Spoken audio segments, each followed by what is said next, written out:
Salam alaikum, chers frères et sœurs. Le sujet d'aujourd'hui est très important, vu les faits divers qu'on voit, vu les scandales qu'on voit sur les réseaux sociaux, sur Snapchat, sur Periscope, de la fornication, des viols, des suicides en direct, qu'Allah nous en préserve. Donc on va voir comment le musulman, comment la musulmane doit se comporter avec ses webcams, Instagram, Periscope, Snapchat, qu'Allah nous en préserve et qu'Allah nous guide. Donc, en résumant, juste je vais résumer ce que je vais dire après. Il y a 2 points, il y a 2 règles. Il faut cacher ses péchés et les péchés des autres. Deuxième point, il faut cacher ses hasanat et ses bonnes actions. Il faut cacher ses péchés et les péchés des autres, c'est le premier point qu'on va aborder. Ensuite, il faut aussi cacher ses hasanat. Premièrement, donc, sur ces réseaux sociaux, dans la vie en général, mais sur ces réseaux sociaux en particulier, à l'époque du numérique et de l'image, il faut cacher ses péchés et les péchés des autres. Pourquoi? On va voir des versets et des hadiths du prophète sallallahu alayhi wa sallam. Premier hadith très important, le prophète alayhi salatu wa sallam dit dans un hadith authentique, rapporté par l'imam al-Bukhari, rahimahullah, dans son sahih, au numéro 6069, et dans Muslim, rahimahullah, dans son sahih, numéro 2990, c'est des hadiths authentiques, le prophète alayhi salatu wassalam nous dit, écoutez bien, toute ma communauté est pardonnée, sauf les mujahirines. Il certes fait partie de la mujahara qu'un homme fasse quelque chose la nuit, puis au matin, alors que Allah l'a caché, il dit, oh un tel, hier j'ai fait telle et telle chose. Certes, il a passé la nuit en étant caché par son Seigneur, et le matin, il découvre ce que son Seigneur a caché. Donc on va expliquer ce hadith. Le prophète alayhi salatu wassalam dit, toute ma communauté est pardonnée, sauf les mujahirines. Qui sont les mujahirines? Ils sont de 2 types. Le premier type, al-mujahirine, c'est ceux qui font al-mujahara. Al-mujahara, cela désigne le fait de, premièrement, faire les péchés en public. La personne, il boit, consomme de la drogue en public, il fait un péché en public, devant les gens. Ou, deuxième type, c'est celui qui est traité dans ce hadith, il informe les gens des péchés qu'il a fait lorsqu'il était seul. Donc, al-mujahara, c'est de faire les péchés en public. La personne, il boit, il vend la drogue en public, consomme de la drogue en public, il fait de la fornication ou de l'avant-fornication en public, il vole en public, etc. Ou, deuxième type, c'est celui qui est traité dans le hadith, il informe les gens des péchés qu'il a fait lorsqu'il était seul. Donc, le prophète, alayhi salatu salam, dit, et certes fait partie de la mujahara, qu'un homme fasse quelque chose la nuit. Il a fait quelque chose la nuit. Il a volé la nuit. Il n'y avait qu'Allah subhanahu wa ta'ala au-dessus des 7 cieux qu'il a vu. Et en bas, il y avait la caméra. Et l'ange de droite, il écrit les hasanat. L'ange de gauche, il écrit les péchés. Mais il a oublié tout cela. Il s'est senti en sécurité dans l'obscurité. Donc, il a fait un péché la nuit. Fornication, vol ou autre. Au lieu de se taire, de regretter, de se repentir, le matin, alors que Allah l'a caché, il dit, comme dit le prophète alayhi salatu salam, oh un tel, hier j'ai fait telle et telle chose. Le lendemain matin, il va dans le bar, il va dans le snack, dans le lycée, dans la rue ou dans les réseaux sociaux. Oh un tel, mais là c'est pas oh un tel, là c'est presque oh les tels. Il parle à des millions, voire à des milliers. Vous imaginez comment il s'est dévoilé? Oh un tel, hier j'ai fait telle et telle chose. Le pire c'est que parfois il ne fait pas que ce péché de se dévoiler. Il fait d'autres péchés car il y a la fierté, l'arrogance, il est fier de son péché. Et il motive les gens à faire ce péché. Les faibles d'esprit, les pervers, ils font se dire finalement, on n'est pas seul à le faire. Il nous a motivés. Allez, on va le faire comme lui. Donc c'est l'effet de masse, c'est l'effet de groupe. Donc, il a son péché et peut-être le péché d'avoir motivé les autres, d'avoir été le meneur. Donc, le prophète alayhi salatu salam dit, certes, il a passé la nuit en étant caché par son Seigneur. Allah, il a voilé. Car parmi les noms d'Allah, Allah, il est Halim. Allah, il est Sittir. Halim, ça veut dire il patiente sur nos péchés. Il nous punit pas immédiatement. Sauf dans quelques cas. Il patiente sur nos péchés. Et Allah, il est Sittir. Allah, Allah, il voile nos péchés. Imaginez chaque péché qu'on fait, il nous rend noir. Chaque péché qu'on fait, c'est un point noir dans le visage et non pas dans le cœur. Chaque péché qu'on fait, il nous donne une mauvaise odeur. Chaque péché qu'on fait, les gens, ils le savent immédiatement. Allah subhanahu wa ta'ala, il nous a pas fait tout cela. Allah, il voile nos péchés. Il patiente, il nous donne une chose pour se repentir. On ne meurt pas immédiatement. Sauf dans quelques cas, si on s'obstine et on est têtu, on continue à les faire. Et donc, certes, il a passé la nuit en étant caché par son Seigneur, Et le matin, il va gâcher cela. Le prophète alayhi salam il dit, et le matin, il découvre ce que son Seigneur a caché. Le matin, il dévoile ce que son Seigneur a caché, a voilé.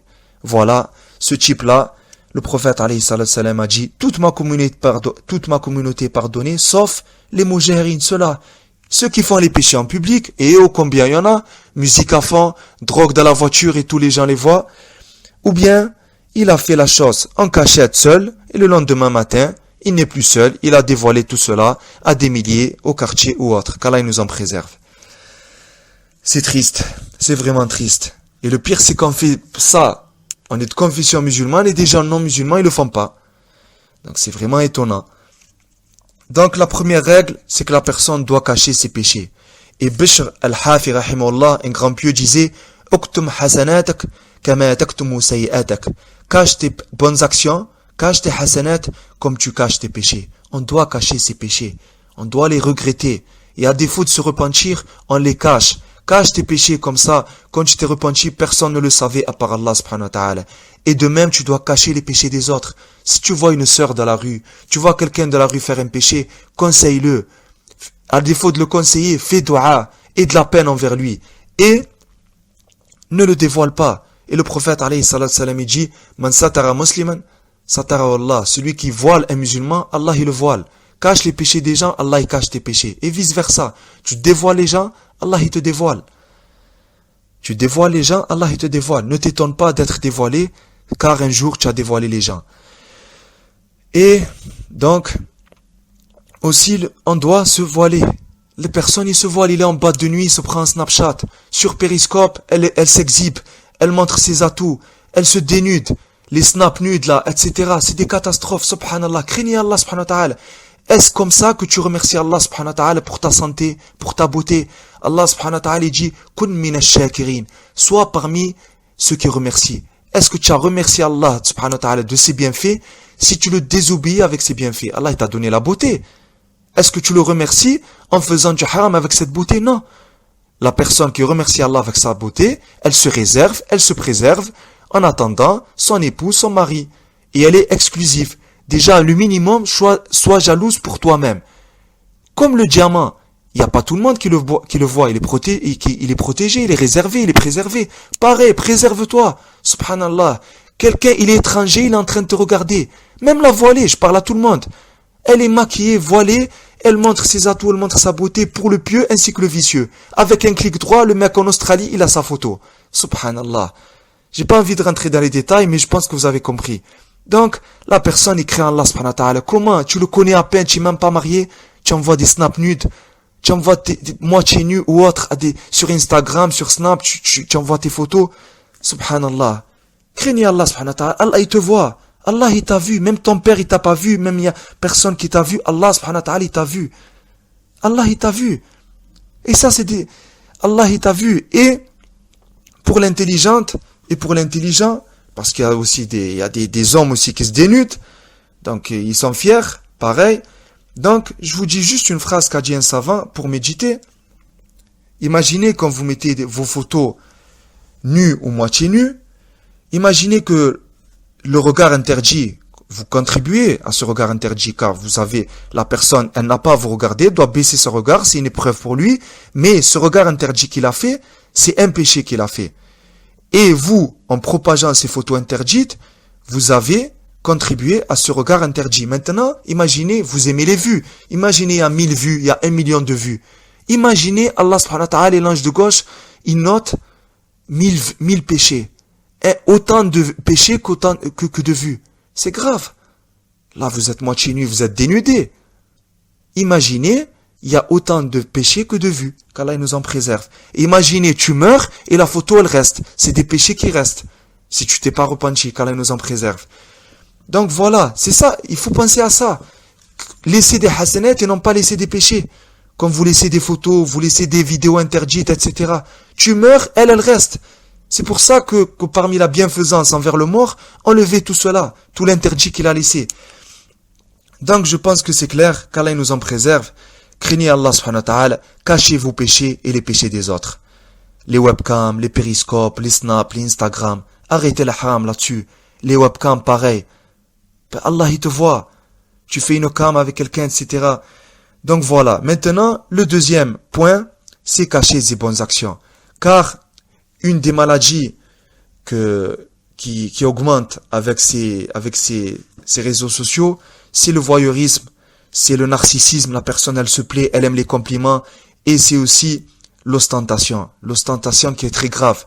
L'ostentation, c'est le fait que la personne montre ses actions, montre ses actes, pour que les gens voient ses actes et lui fassent des compliments, pour que les gens le louent, pour que les gens vendent ses mérites. Les gens lui font des compliments.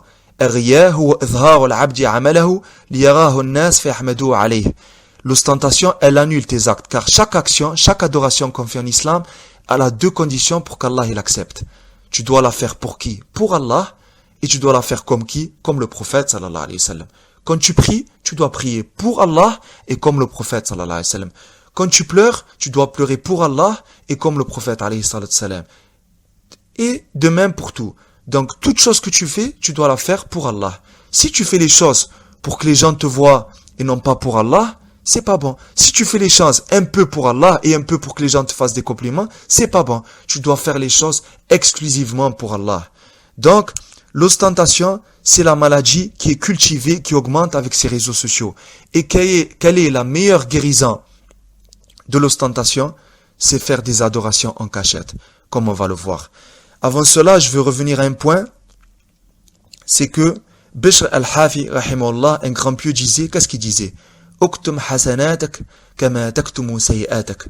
Cache tes bonnes actions comme tu caches tes péchés. On a dit qu'il faut cacher ses péchés.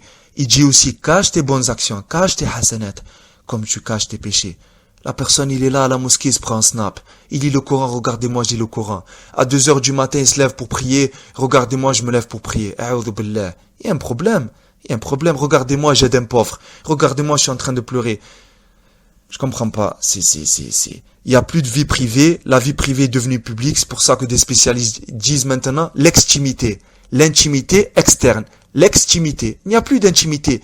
Elle est dans le lit, elle se prend un snap. Avec les habits. Bref, sans rentrer dans les détails, c'est de la folie.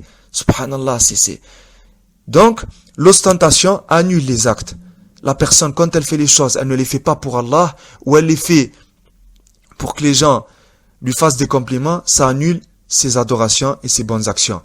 Et, pour se motiver, quelle est la récompense si je crains Allah? Quelle est la récompense si je patiente? Car tout cela, c'est des épreuves.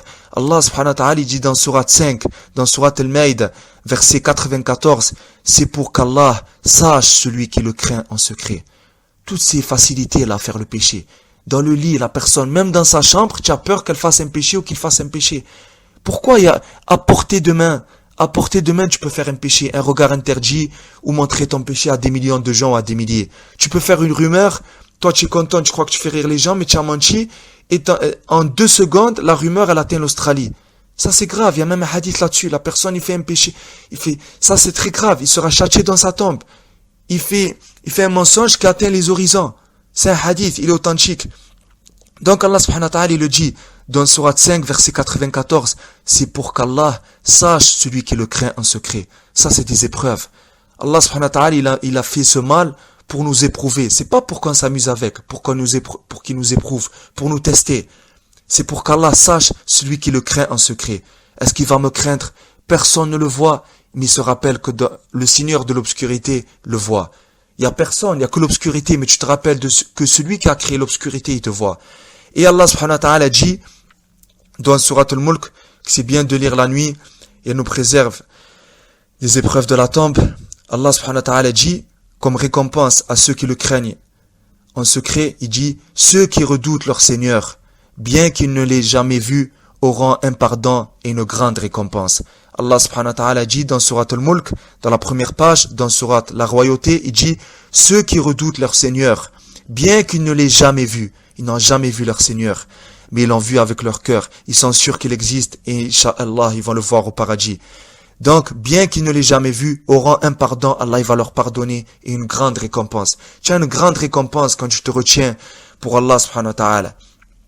Donc, on a dit que le meilleur remède, la meilleure guérison, le meilleur traitement pour l'ostentation, pour se préserver de l'ostentation, parce que l'humain de nature, il aime bien se montrer. Il aime bien parler de ce qu'il a fait, il aime bien montrer ce qu'il a fait. La meilleure guérison et le meilleur traitement pour cela, c'est l'adoration en cachette, l'adoration comme personne ne te voit. Et les pieux qui nous ont précédés, ils aimaient cacher leurs actions par peur de l'ostentation, de la réputation. Et l'un d'entre eux, il cachait toute sa vie ses bonnes actions. Et quand Allah subhanahu wa ta'ala, parfois, il dévoile ses bonnes actions pour que les gens sachent la vérité de cette personne, pour que les gens le suivent, pour que les gens le prennent comme exemple, comme modèle, il pleurait. Quand les gens étaient au courant de ce qu'il faisait en cachette, il pleurait, car il avait peur que son âme qui change avec les compliments qu'il reçoit, etc. Et il avait peur que ses actes s'annulent après, il avait peur d'avoir une réputation, etc. Et il voulait que ça soit entre lui et Allah subhanahu wa ta'ala. Donc, pour se motiver, on va voir ensemble 4 types d'adoration, entre autres, que la personne peut faire. C'est recommandé qu'il fasse en cachette. Et on va voir des exemples ensemble. Le premier, le jeûne. On rapporte, l'imam Dhab, rahimahullah, il rapporte d'un siyar, qu'un pieux qui s'appelait Daoud ibn Abi Hind, rahimahullah, un couturier, il a jeûné pendant 40 ans sans que sa famille ne le sache. Il a jeûné pendant 40 ans sans que sa famille ne le sache. Il prenait son repas avec lui le matin, et il le donnait en aumône, il le donnait en sadaqa dans son chemin, et il revenait le soir et mangeait avec sa famille comme si de rien n'était. Donc regardez, pendant 40 ans, il a jeûné sans que personne ne le sache, même sa famille, même ses proches. Regardez, nous, ils jeûnent, salam alaikum, bonne journée aujourd'hui, je jeûne, et vous, bon appétit, il se dévoile. Garde entre toi et Allah. La beauté du jeûne, c'est que c'est un secret entre toi et Allah subhanahu wa ta'ala. Tu fais ce que tu fais toute la journée, les gens ne le savent pas. C'est un secret entre toi et Allah subhanahu wa ta'ala. Donc, premier type d'adoration qui nous guérit de l'ostentation, qui éduque notre âme, c'est le jeûne. La personne, il jeûne sans que personne ne le sache. Il jeûne, il ne le montre pas, personne ne le sait. À part si tu le dis, personne ne le sait. Il n'y a qu'Allah subhanahu wa ta'ala qui le sait. Donc, et Daoud ibn Abi Hind, rahimahullah, c'est un exemple à suivre. Pendant 40 ans, il a jeûné sans que sa famille ne le sache. 40 ans, regardez l'endurance, la patience. Ça, c'est très dur. La personne, une fois, ça le pique, il a envie de parler. 40 ans, il a jeûné sans que personne ne le sache. Donc, deuxième type d'adoration, la prière. La prière. Le prophète, alayhi salatu wassalam, il a dit, Sallu bil-layli wan-nasu niyam. Priez la nuit pendant que les gens dorment. Tu pries la nuit pour le vivant, pour Allah, le vivant qui ne dort pas, qui ne meurt pas. Tu te réveilles la nuit alors que les gens dorment. Les gens sont dans les boîtes de nuit, les gens sont dans les péchés ou les gens sont en train de dormir. Toi, tu te réveilles pour Allah, le vivant qui voit tout. Tu te réveilles pour Allah, il n'y a que lui qui te voit dans l'obscurité. Et comme beaucoup de pieux rapportent, celui qui prie la nuit n'est pas un hypocrite. Ça préserve de l'hypocrisie. Car tu t'es levé pas pour les gens, il n'y a personne qui t'a vu. À part si tu te prends en photo ou tu écris « Je me suis réveillé pour prier », personne ne le sait, il n'y a qu'Allah qui le sait. Et là, c'est magnifique et c'est un haut degré. Et l'imam Dhab, rahimahullah, il dit « كان رجل يقوم من فراش امرأته يصلي 40 سنة لا تعلم عنه. » L'imam Dhab, rahimahullah, il dit, regardez cet exemple, il dit, l'homme se levait de son lit conjugal, il se levait et priait pendant 40 ans sans que sa femme ne le sache. Il dort dans le même lit avec sa femme, pendant que elle dort, lui il se lève et il prie. Pendant 40 ans, il priait la nuit sans que sa femme ne le sache. Regardez, 40 ans. Regardez, subhanallah. Même sa femme la plus proche, elle ne le sait pas. Il la laisse dormir et il se réveille. Et il y a beaucoup de hadiths. Allah, il aime cette personne. Il a laissé une belle femme, il a laissé un lit confortable et il s'est élevé pour prier. Ne serait-ce que une raka'a al-witr ou bien 2 raka'a après le witr. Regardez, l'essentiel, la qualité, pas la quantité. Il le fait pour Allah subhanahu wa ta'ala. La prière la nuit. Donc, ça c'est le deuxième exemple d'adoration, la prière sans que personne ne le sache. Et c'est pas que la nuit, même dans la journée. La prière là où personne ne te voit, elle a plus de récompense que la prière là où les gens te voient. C'est pour ça que le prophète alayhi salatu salam il dit Afdalu salatil mar'i fi baytihi illa al-maktub. La meilleure prière de l'individu, c'est à la maison sauf l'obligatoire. À part les prières obligatoires, les prières non obligatoires, les prières surrogatoires, c'est mieux, tu as plus de récompenses quand tu les fais à la maison.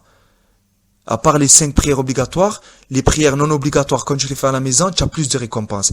Et même dans la maison, là où personne ne te voit, dans une chambre où personne ne te voit, tu as plus de récompenses. Regardez. Tout ça pour nous éduquer à la sincérité, pour nous éloigner de l'ostentation etc. Surtout à cette époque où on aime bien se montrer. Donc, troisième type d'adoration, c'est le fait de faire dua, le fait d'évoquer Allah subhanahu wa ta'ala, le fait de pleurer. Le prophète, alayhi salatu salam, parmi les 7 personnes qui seront dans l'ombre du trône, il a cité « Rajulun dhakara Allah khaliyan fafadat aynah » un homme qui a évoqué Allah subhanahu wa ta'ala seul, à l'abri des regards, et ses yeux ont débordé de larmes. Il s'est mis à évoquer Allah subhanahu wa ta'ala, subhanallah, alhamdulillah, la ilaha illallah, Allahu akbar, astaghfirullah, subhanallah wa bihamdihi, subhanallah al-azim. Il a évoqué Allah seul, à l'abri des regards, et ses yeux ont débordé de larmes. Et ce qui l'a poussé à pleurer, c'est l'amour d'Allah, la crainte d'Allah, l'espoir de la récompense d'Allah subhanahu wa ta'ala. Et comme il a pleuré, ses larmes ont débordé loin du regard des gens, Allah subhanahu wa ta'ala, il a augmenté, il a multiplié cette récompense et il sera dans l'ombre du trône. Et l'imam al-Dhab, rahimahullah, il cite aussi, il dit, قال محمد ابن واسع رحمه الله محمد ابن واسع رحمه الله يجي كان رجل يبكي 20 سنة وامرأته معه لا تعلم به. Mohammed ibn Wasa, rahimahullah, un grand pieux, disait, il y avait des hommes qui pleuraient pendant 20 ans, et sa femme à côté de lui, sa femme avec lui ne le savait même pas. 20 ans il pleurait et sa femme ne le savait même pas. Il pleurait par crainte d'Allah subhanahu wa ta'ala. Et parmi les yeux, comme il dit le prophète alayhi salatu salam, il dit Aynani la tamassahuma an-nar. Il y a 2 yeux qui ne sont pas touchés par le feu. Parmi eux, Aynun bakat min khashiyatillah. Un œil qui a pleuré par crainte d'Allah. Le prophète alayhi salatu salam, il dit dans un hadith authentique, 2 yeux ne sont pas touchés par le feu. Parmi eux, Aynun bakat min khashiyatillah, un œil qui a pleuré par crainte d'Allah. Il est là, il est en train d'évoquer Allah, il est en train de penser à son passé, il se rappelle de son passé, il se rappelle de ses péchés, et il pleure par regret, il pleure par crainte, par espoir qu'Allah lui pardonne, il se met à pleurer. Il n'y a personne qui le voit, il pleure, il pleure, il pleure. Il éteint la flamme de ses péchés avec ses larmes, avec les larmes du regret. Il purifie la noirceur de son cœur avec ses larmes de regret. Et Allah subhanahu wa ta'ala, il va faire que le feu ne le touche pas. Regardez, les larmes, surtout quand personne ne te voit. Aynun bakat min khashiyatillah, un œil qui a pleuré par crainte d'Allah subhanahu wa ta'ala. C'est pour ça qu'une anecdote que donne un savant, il dit, quand tu es entouré de gens et tu as peur de l'ostentation, tu veux évoquer Allah subhanahu wa ta'ala, mais tu as peur de l'ostentation, fais l'évocation, quand bien même que les gens te regardent, et je t'invite à faire une chose, même en présence des gens, ils ne vont pas sentir que tu es en train d'évoquer d'Allah subhanahu wa ta'ala. C'est laquelle? C'est une évocation que quand tu l'as fait, la langue, elle bouge, mais les lèvres ne bougent pas. Car c'est la parole de la sincérité interne et externe. C'est quoi cette parole? C'est la ilaha illallah. Regardez bien. Je vous invite à le faire devant le miroir. La ilaha illallah. Vous la faites, il n'y a que la langue qui bouge et les lèvres ne bougent pas. Donc quand tu es entouré de gens et tu veux faire, parce qu'il y en a, ils disent astaghfirullah, astaghfirullah. Il le fait devant les gens, carrément pour se montrer. Mais toi, tu veux évoquer Allah, même devant les gens, mais en restant sincère, tu dis beaucoup la ilaha illallah, entre autres. La ilaha illallah, la ilaha illallah. Ta langue, elle bouge, mais eux ne la voient pas car tes lèvres ne bougent pas. Dernier exemple d'adoration que quand on l'a fait en cachette, ça nous préserve de l'ostentation, on a une énorme récompense, c'est la sadaqa. C'est l'aumône. Allah subhanahu wa ta'ala, il a beaucoup vanté les mérites de ceux qui font la sadaqa. Allah subhanahu wa ta'ala dit الذين ينفقون أموالهم بالليل والنهار سرا وعلانية. Ceux qui dépensent leur argent la nuit et le jour, en cachette et en apparence. Il a commencé par la nuit avant le jour. Il a commencé par en cachette avant en public. Donc, les gens qui dépensent leur argent en la nuit, qui dépensent leur argent en cachette, loin du regard des gens, loin des caméras, c'est pas regarder ce que j'ai donné. Venez, il invite les émissions, regardez ce que j'ai donné pour les pauvres. Non, c'est mieux pour toi et c'est mieux pour le pauvre par respect de ses sentiments et de sa pauvreté et de sa misère de donner les choses en cachette. Et regardez ce bel exemple. Et le prophète alayhi salatu salam avant tout, il disait sadaqatu sirri tudfi'u ghadaba rabbi. La sadaqa en cachette, l'aumône en cachette, l'aumône secrète éteint la colère d'Allah. Tu as fait un grand péché, tu as provoqué la colère d'Allah, tu veux éteindre cette colère. Qu'est-ce que tu fais? Je t'invite à faire une sadaqa en cachette, une sadaqa alors qu'il n'y a personne qui te voit. Comment? On va donner un exemple après. Il y en a qui disent par exemple, tu peux faire un virement avec les associations humanitaires, tu fais par exemple 10 euros, 15 euros, un virement avec ta carte bleue, la personne en Palestine, en Syrie, en Égypte, en Tunisie ou autre, elle a reçu les 10 euros, elle ne sait pas que c'est toi. Ou bien, comme l'a fait le fils du petit-fils du prophète, alayhi salatu salam, regardez ce qu'il a fait. Des personnes de Médine, c'est une histoire authentique que rapporte Ibn al-Jawzi, rahimahullah, des personnes de Médine vivaient sans savoir d'où provenait leur subsistance.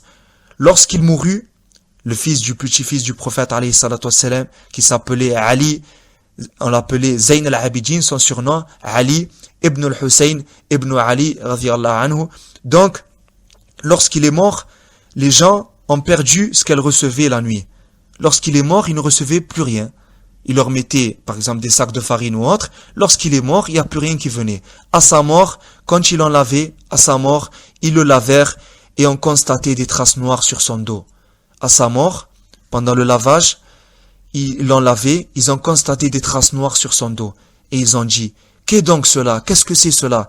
On leur répondit, la nuit, il portait les sacs de farine sur son dos et les donnait aux pauvres de Médine. Les habitants de Médine ont dit, nous nous regrettâmes l'aumône faite en secret que lorsque Ali ibn al-Hussein mourut. Des habitants de l'Irak vinrent vers lui et se mirent à crier. Donc regardez, pendant sa vie, qu'est-ce qu'il faisait? Il donnait des personnes, il habitait à Médine, c'est Ali ibn al-Hussein, parce que le prophète, alayhi salatu wassalam, son cousin et son beau-fils, Ali, il s'est marié de Fatima, radiyallahu anha. Et ils ont eu deux fils, entre autres, Al-Hassan et Al-Hussein. Et Al-Hussein, il a eu un fils qu'il appelait aussi Ali. Donc Al-Hussein, c'est le petit-fils du prophète, alayhi salatu wassalam. Et le petit-fils du prophète, alayhi salatu wassalam, il a eu un enfant qu'il appelait Ali. Donc Ali ibn al-Hussein, cette personne, cette noble personne qui fait partie de la famille du prophète, alayhi salatu wassalam, et la famille du prophète, alayhi salatu wassalam, on doit aimer les croyants d'entre eux et les musulmans d'entre eux plus que les autres. Donc Ali ibn al-Hussein, il donnait de la sadaqa cachée aux personnes de Médine. Il y avait des choses qui, devant leur maison, ils ne savaient pas d'où ça venait. Il la mettait devant la maison et il partait. Et même il y a un savant de cette époque qui est mort récemment, il faisait ça. Donc lorsqu'il est mort, il ne recevait plus rien. C'est normal, il est mort. À sa mort, quand il en lavait, ils ont vu des traces noires sur le dos. Sur le dos, il y avait des traces noires, tellement c'était lourd. C'était quoi? C'était la nuit, il portait des sacs de farine sur son dos. Il les portait à pied, il les mettait devant les portes, il partait et il les donnait aux pauvres de Médine. Un tel dans ce quartier, un tel dans ce quartier, un tel. Les habitants de Médine, ils ont dit, on n'a pas regretté l'aumône faite en secret que lorsque Ali ibn al-Hussein il est mort. Regardez la sadaqa, regardez la sincérité. C'est avec ça qu'Allah il va nous élever. La personne, il donne les choses sans que même le pauvre, il ne le sache. Et je vous invite à écouter le cours dans ma chaîne sur la sadaqa. J'ai donné d'autres exemples de la sadaqa en cachette. Donc, on a cité 4 exemples d'adoration que la personne, elle est fait en cachette. Ça augmente sa sincérité, ça la préserve de l'ostentation et elle est sûre d'avoir la récompense complète et de pas annuler son adoration.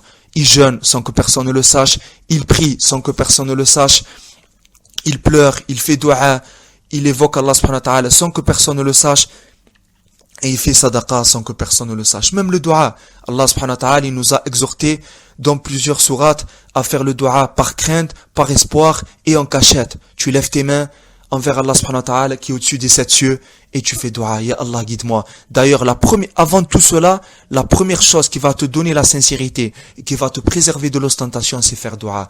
Ya Allah, ya Rabb, donne-moi la sincérité. Ya Allah, préserve-moi de l'ostentation. Ya Allah, fasse ce que je fais pour toi et non pas pour que les gens me voient, pour que les gens parlent de moi. Car il y en a, ils font les choses, oh un tel, tu as vu les généreux, oh tu as vu un tel, il pleure, oh tu as vu un tel, il jeûne beaucoup. Non. Parmi les premières personnes qui seront dans le feu, quelqu'un qui a donné des sadaqas pour les gens, pour que les gens disent qu'il est généreux, et non pas pour Allah subhanahu wa ta'ala, qu'Allah il nous préserve. Donc, préservez-vous, cachez vos péchés, cachez vos bonnes actions, faites attention, Allah subhanahu wa ta'ala vous voit, faites attention à ces réseaux sociaux, utilisez-les pour prêcher les gens vers l'islam, mettez des hadiths, mettez des vidéos de grands savants, etc. Et ne mettez pas vos bonnes actions, ni ce que vous faites comme péché. Qu'Allah vous préserve. Prenez soin de vous. Assalamu alaikum.